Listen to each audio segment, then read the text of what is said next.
Anderson Silva thinks Steven Seagal is. I want to put this in a respectful way.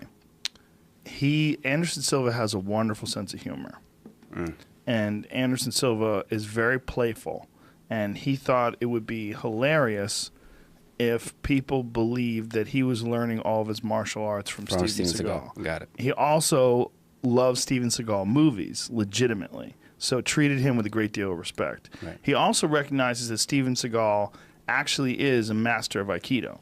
He really does understand Aikido and was one of the very first Westerners that was teaching in Japan. Speaks fluent Japanese, was teaching at a dojo in Japan, and is, a legitimate master of Aikido. Right. The problem with Aikido is it's one of those martial arts that has merit in a vacuum. Like if you're in a world where there's no NCAA wrestlers or no judo players or no Brazilian Jiu-Jitsu black belts or no Muay Thai kickboxers, there might be something to that Aikido stuff.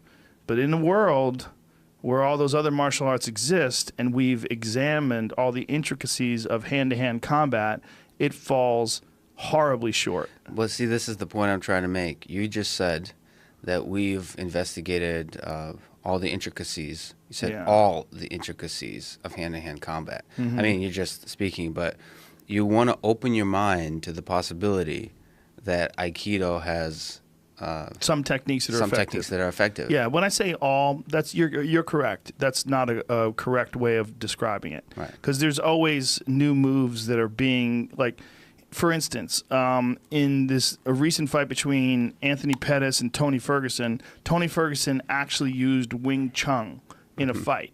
He trapped one of Anthony Pettis' hands and hit him with an elbow. Right. He basically used a technique that you would use on a Wing Chun dummy, and he did it in an actual world-class mixed martial arts fight. And I remember watching it, going, this crazy motherfucker actually pulled that off, because it's a technique that you just rarely see anybody getting that proficient at it that fights in MMA. Right.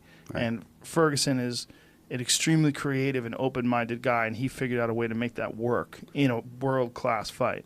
So, and let me then ask you the question. There's these people who still believe, quite a lot of them, that there is this touch of death, right? It's possible.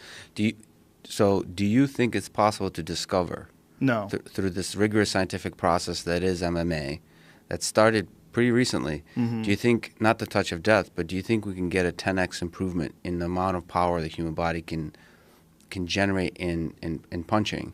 No, certainly not 10x. I think you can get incremental improvements, but it's all based entirely on your frame.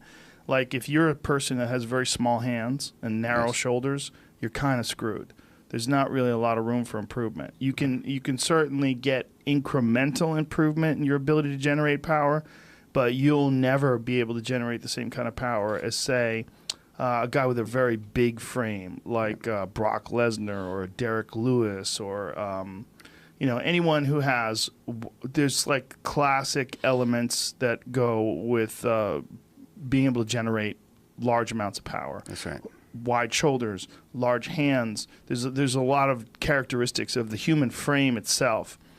Those people, there's only so much power you can generate, and we pretty much know how to do that correctly.